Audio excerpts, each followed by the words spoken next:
અરવલ્લીના મેઘરજમાં ધોધમાર વરસાદ ખાબક્યો છે। અડધો કલાકમાં 1.5 ઇંચ વરસાદ ખાબક્યો। મુખ્ય માર્ગો પર વરસાદી પાણી ભરાઈ ગયા છે। આંબાવાડી રોડ તેમજ ગાયત્રી સોસાયટી અને નવજીવન સોસાયટી આગળ તળાવ જેવા દ્રશ્યો સર્જાયા છે। આંબાવાડીમાં રહીશો વરસાદી પાણીથી હેરાન પરેશાન થઈ રહ્યા છે, તો જે રહેણાંક વિસ્તાર છે ત્યાં પાણી ભરાઈ ગયા છે, જેના કારણે લોકો હેરાન પરેશાન થઈ રહ્યા છે।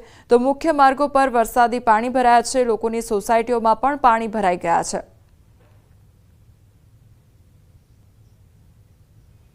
અરવલ્લીના ભિલોડામાં ધોધમાર વરસાદ ખાબક્યો। શહેર અને ગ્રામ્ય વિસ્તારોમાં ધોધમાર વરસાદ વરસી રહ્યો છે।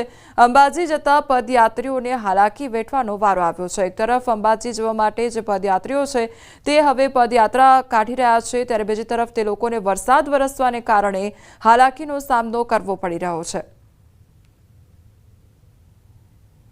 અરવલ્લી માલપુરમાં ધોધમાર વરસાદ। માલપુરના રાજમાર્ગો પર નદી જેવા દ્રશ્યો સર્જાયા। નગરના ગણેશ પંડાલ વરસાદમાં ભીંજાયા, તો અડધો કલાકથી વરસાદની તોફાની બેટિંગ જોવા મળી। મોરડુંગરી તેમજ જયસિંહપુર, અંબાવા, કોયલિયામાં વરસાદ ખાબક્યો છે।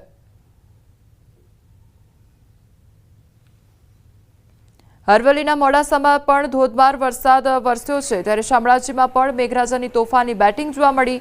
મંદિર તરફના માર્ગ પર પાણી ભરાઈ ગયા છે। રોડ રસ્તા પર પાણી ભરાયા અને વાહન ચાલકો અટવાઈ ગયા છે, તો સતત વરસાદી માહોલ જામ્યો છે। અરવલ્લી શહેર અને ગ્રામ્ય વિસ્તારોમાં વરસાદ વરસી રહ્યો છે। મુશળધાર વરસાદ વરસવાને કારણે ઠેર ઠેર પાણી ભરાઈ ગયા છે, જેના કારણે સ્થાનિકો તેમજ વાહન ચાલકોને હાલાકી વેઠવાનો વારો આવ્યો છે।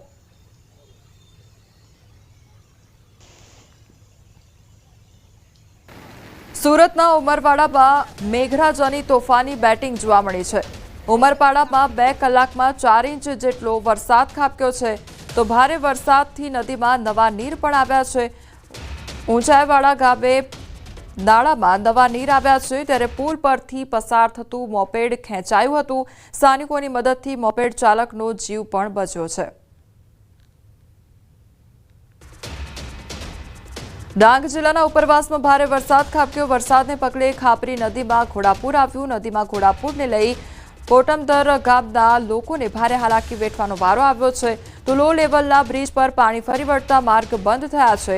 સ્થાનિક લોકો લો લેવલ બ્રિજ પરથી જીવના જોખમે બાઇક સવાર પસાર થતા દ્રશ્યો પણ સામે આવ્યા છે, ત્યારે ગામ લોકો પાણી ઉતરે ત્યાં સુધી રાહ જોવાની મજબૂર બન્યા છે। ત્યારે વર્ષોથી ગામ લોકોને હાલાકી મામલે અનેકવાર રજૂઆત કરવામાં આવી છે, છતાં કોઈપણ પ્રકારનો ઉકેલ આવ્યો નથી।